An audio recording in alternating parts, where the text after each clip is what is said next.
What do we got going on with our Hyundai? We're going to talk about it. Hey guys, welcome back inside the shop for another video. Right behind us we got the Santa Fe, which as you know is a vehicle we got for free and we're working on flipping so that we can sell. So I know it looks like kind of a hodgepodge mess right now. Don't worry, we're gonna explain to you exactly what was going on. I might have went in just a little bit too deep on this one. You know, it's a car that we were essentially looking to fix up, clean up, and sell. And yeah, now here we are. So we'll talk about this. We're gonna go over to the bench, talk about some goodies, tools, updates, that kind of stuff. As we wander over there, I'll show you. So we got a bed liner fender flare, kind of, so to speak, on the front of the Hyundai. Reason being, and this is what I mean by I thought I went a little too deep maybe, we had to cut out, there was a little bit of rust right here, so we cut it out, patched it, glassed it, body filler, and glazing putty. So now I figured, you know, once we do this, I don't want to have to try to blend paint into this thing. So I thought, you know, it's an SUV from the early 2000s. We can't really screw it up, right? So what I was going to do is do flares back here and then quickly realize that I would have to match the front as well. So these are prepped and pretty much ready to go. I got to sand a little bit more. Then we can spray these on and we'll talk about what we're going to do to kind of make sure our tape line looks good. Over to the bench. Yeah, it creates a dusty mess.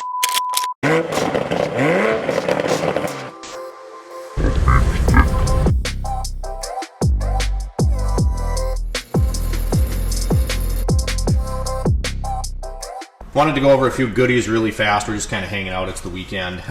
So first things first, I've had a few subscribers ask me for a Mountaineer update. We have to organize that video and get a day where it's actually decent enough to go outside and talk about it. So please enjoy this picture of the Mountaineer for right now. So this is when we did the fluid film. Anyway, I put a little light bar on the front. I'll drop another picture really fast. You can see we put this light bar up on the front of the Mountaineer. And in doing that, I actually cracked our dash panel because I was trying to drill a hole for the switch kind of down in this section. Here's the problem though. I'm colorblind, you guys. I'm not going to put the seller or the pictures or anything on there, but the lighting made this look tan as well. And it is in fact, as you can see, not tan. That is very much gray. So that's unfortunate, but I think we can get some SEM paint dye and kind of remedy that. We got some tools here we're going to show you. First off, if you guys have a runnings in your area, these steel core 1/2-inch impact sockets, I have the 21 out right now, but these guys, these were on sale for $32 last week. So first we got, I believe, 12. No, starts at 11, goes all the way up, obviously skipping a few of these bigger ones. We go from 22, 24, 27, 30, 32, but these are pretty much complete down here. I believe it skips a 16, 21, 22, 24. Really good deal, you know, $2 and some cents a socket, and it comes in this case, so more than worth it for 32 bucks. Then we made a trip to Amazon, $48 here, and we got a set of Duratec 1/4-inch swivel sockets. Now, in my time at Toyota, I bought a Mac Tools 10mm 1/4-inch swivel and a 12mm 1/4-inch swivel. Those were about $56 a piece, so 2 sockets was over 100 bucks. This set goes from 5, even gives you a 5.5, 6, 7, 8, 9, 10, 11, 12, 13, 14, 15, and then you got some little adapters here, which I'll never use. But for $48, these are decent sockets. If I can get it to focus here, but this is the 10mm. These are super handy on tight spaces. I bought these, particularly the 2 that I had from Mac, for a Lexus timing belt job I believe I was doing. Just had more fancy plastic covers, stuff like that. So I felt like that was a pretty good find. You're not obviously 1/4-inch putting a ton of torque on these kind of things, so it's not like they're going to be super apt to break. These ones actually have like a little plastic collar that goes around kind of where the spring would go through the sides of the socket, so maybe mitigate some damage there. All in all, for $48, pretty good set. All the other Milwaukee fanatics can correct me if I'm wrong on this. I do not know if they have an M12 fuel version of the right angle drill, so I've used this before. It comes free in some of the kits. I've been wanting one of these for a long time. I can't think right now of something that I would need it for, but there are situations, I'd say once or twice a month, where this would come in handy. Not a fuel, again, not the most powerful tool. I believe this was $98, so went and picked up one of those. Running out of space here. This is a product I did want to talk about. So as you know, I hate rust and salt and all of that stuff, hence we put the fluid film on the Mountaineer. If you didn't know, the backstory on that Mountaineer is from Utah, not rusty. So we're up in Minnesota, North Dakota, and trying to keep it nice. This waterless wash I found on sale at Walmart, and I asked a couple buddies that are into detailing, and they informed me that these waterless wash products do work. They said the key is, you know, if your vehicle's really dirty, you got to use a clean rag on every panel so you're not scrubbing that dirt in there. Supposedly this is a really handy product though, not just the Rain-X, but all these waterless washes, because you can go in between washes. Wintertime here would be really nice. I have used it once on the Mountaineer so far. Only complaint was that it does kind of streak on glass, so then you go back with a clean paper towel that's dry, give it a little pressure, and that seemed to mitigate that. It does leave the paint pretty slick, so I'm hoping that this helps keep the salt and grime off of that thing. I just don't like looking at a dirty car, and this time of year happens like within every 3 days. So this stuff has been pretty good, about $8. This I thought was kind of cool, haven't opened it yet, but our O'Reilly's rep actually dropped off a little tool mat for us, so it's got some measurements, stuff like that on it. So moving on from this stuff, this is a timing belt for said Hyundai. Moving on from this stuff, we went and got a hitch for the Mountaineer from Harbor Freight. We're just going to go through some of the stuff in these Harbor Freight bags here. If I can get...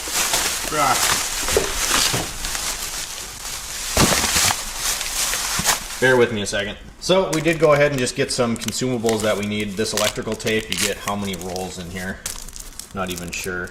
10 rolls of electrical tape for $6. This is not the best electrical tape, but you know, for odds and ends, things you're doing, holding stuff out of the way, this stuff works great. It's not the best tape. I do have 3M and Scotch that I use for actual wiring repairs, but this stuff for $6 for 10 rolls, I always pick it up. Painter's tape, headlight restorations, things like that. Again, not the best. This stuff, I will say, is better than the electrical tape is. But I do like to keep this extra wide stuff around, you know, ironically like what we're doing with the Hyundai back there. So this stuff is considerably cheaper. Will you stay? Good.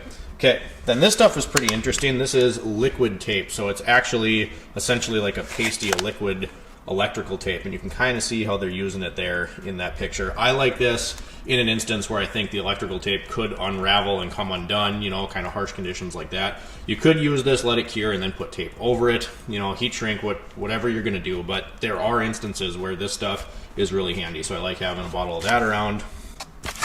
This pinstripe we're going to talk about in a second. Now, I don't want to get into, you know, a pissing match here about Harbor Freight, Snap-on. I like both. Icon, Snap-on, Harbor Freight, Pittsburgh, whatever. You know, to me, it's more about the tool feeling good and performing its job well. And Icon, to me, has more than proven that. So, starting out though, we got a Doyle, and this looks like a side cutters, but it's more of just a precision grip little pliers. So you could use this to, you know, fish a wire out of a harness, out of a loom rather. Something like that. I believe this is Taiwan, I think.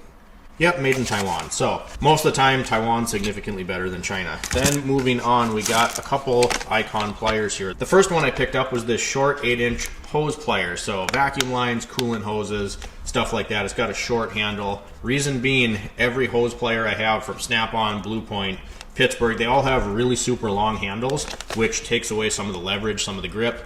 Additionally, you can't get into as tight of places, so I did want one with a shorter handle. Again, flip it over to the back here, and it's not going to focus, but this is also made in Taiwan. So, pretty decent tool, pretty decent fit and finish. You can obviously tell they're going for the Snap-on look there, but I digress. Last one I picked up is been really popular. This thing's been on fire, is a pistol grip pliers, and you're not, I don't think, let me rip it out of here fast.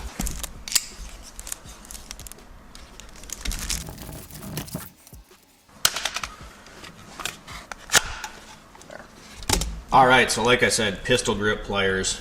Make sure it focuses there. Again, Icon, again, Taiwan.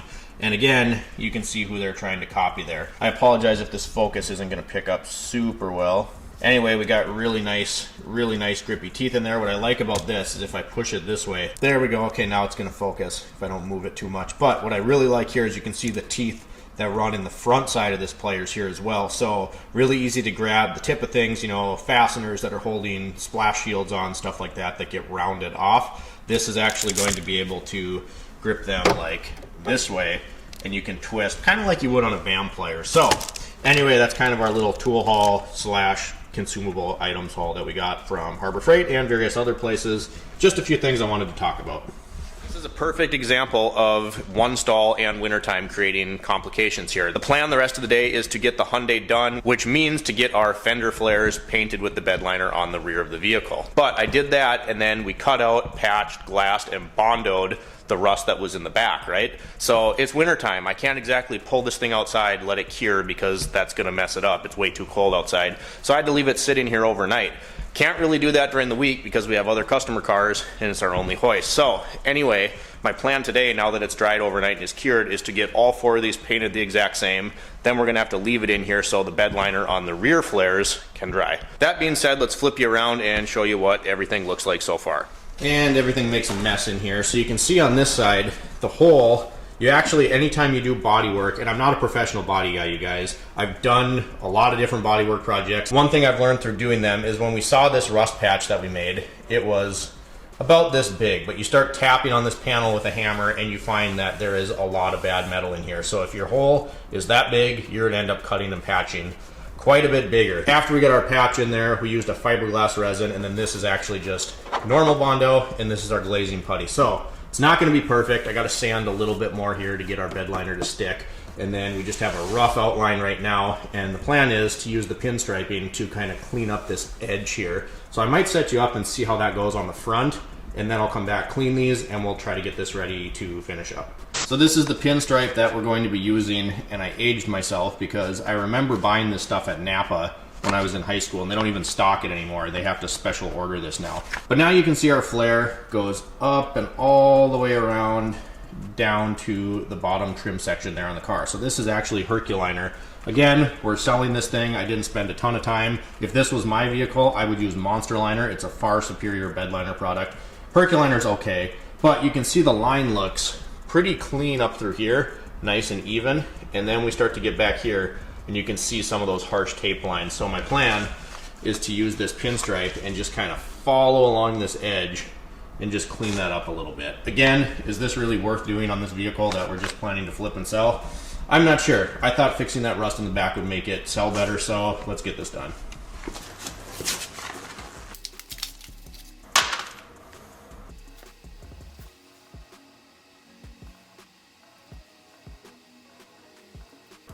Nice.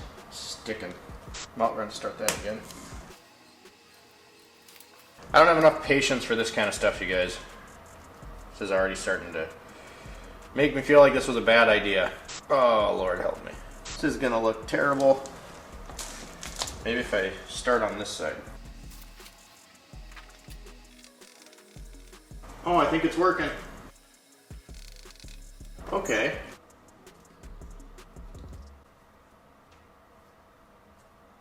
Whole roll is just like coming apart here. Oh, come on, don't twist. Don't twist. There.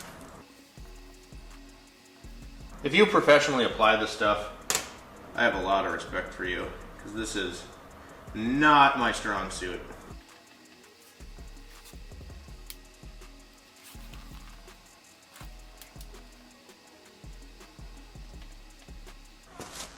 I'm going to take my knife and try to just kind of get this wedged up in here. We'll show you that. I just think I have to overlap it and shove it down. Kind of did that over here, tucked it under this trim piece, and it sticks really, really good. Obviously, it's going to have to get washed, get some of the lint and stuff off, but I think that looks a lot better than it did.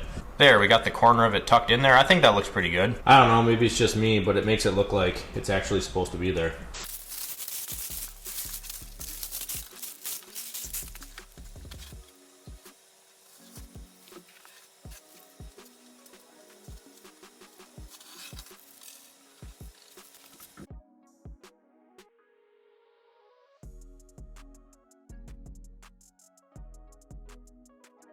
I'm looking for an honest opinion here. I'll get you a look. There it is. I mean, it doesn't look terrible. Was this a waste of time? Was this something I shouldn't have done? I mean, I thought maybe taking the rust off of the back would make it look better. Obviously, we're not spending a ton of time on it. I don't think it looks terrible. I mean, the lines could have been better. I don't think it's awful. I do think it mimics a flare that, you know, maybe you could buy on eBay or Amazon. I don't know, guys. This is obviously a very minimal effort repair. We took the rust out of the back, so it's not like we just, put foam on it or anything like that. So it should be okay in that sense. I just don't know if this is something that is actually worth it on these kind of cars. We still have to do the timing belt. We'll have about $230 into that, 135-ish into the front struts. So, I mean, we're going to make some money being as we got the car for free. I just don't know. I honestly am looking for an opinion. Clearly, this is not the right way to do this. We didn't mask off super well. Surprisingly, this bed liner doesn't have a huge spray pattern, so it's pretty easily controllable, which is why I didn't tape the back off nearly as well as I did the front, because I wasn't getting any overspray. So it'll be fine. But this is kind of a, lipstick on a pig type of situation a little bit. The parts, mechanically, the car is going to be sound. We got a good quality Aisin timing belt, as we said before, but this portion of it right here, was this worth doing? I'm just looking for opinions. I can't decide. I haven't spent a ton of time. I don't have hardly any money into doing it. I bought 2 cans of the Herculiner bed liner, and I had some Bondo and stuff left over. So was this worth it for probably the 3.5 hours I'll have into it? I don't know. Let me know. Oh, and the pinstriping was $3.27. All right, guys, so I'm going to apologize really quick. I absolutely butchered what I wanted to get done in this video. So you can see Hyundai is behind us. Did a little bit of paint work, did a little bit of body work. The clips did not turn out at all. The audio was terrible, it wouldn't focus. So we did our little tool talk, talked about some supplies and stuff, and this is where we're at with this. So I do have the GoPro and everything to set up for the timing belt job, which I'm hoping we can get done over Christmas. I'm a little irritated right now because I had some good explanations. We'll put a few clips in, maybe. I don't know. I'll have to see what happens when I edit this video. But it just didn't go the way that I wanted it to go. This is the car, obviously, that we're trying to flip, and I wanted to show you doing these fender flares, so to speak. Did not turn out. So I'm going to cut this one short because I'm irritated, and obviously now that they're painted, I can't redo it. Everything was off. The focus of the camera, the angle of the camera. Nothing turned out the way that I wanted it to. So I apologize, you guys. I wanted to take you through and show you this process, but didn't work out this time. One question I did have for you is, what are your guys' favorite types of videos to see on the channel? Do you like the discussions? Do you like the drift content, tool content? Do you like it when we show you, bring you along with repairs? Sometimes it feels like the channel gets a little bit lost. I don't know. I just don't know what to post that is going to be of the most interest to people. The discussion type videos seem to get a lot of feedback, so maybe we have to stick more towards those. But it's really weird because sometimes a video, of a certain repair does really well. So then I spend 10, 12 hours doing another one, and that one doesn't do very well. So I just want to know what you guys want to see. So drop in the comment, what kind of videos, what did you come here for? What did you come here for, and how can we best model the channel to kind of fit that need that you guys have and give you guys ultimately what you want to see? Thanks for watching the video, guys. I apologize again. I just wanted to update this at this point as kind of a little update saying we're working on stuff. We're trying to get content out for you, and sometimes this is how it goes. Didn't turn out the way we wanted. So if you enjoyed the video, drop me a comment down below, like and subscribe if you have not already. And as always, we'll see you next time.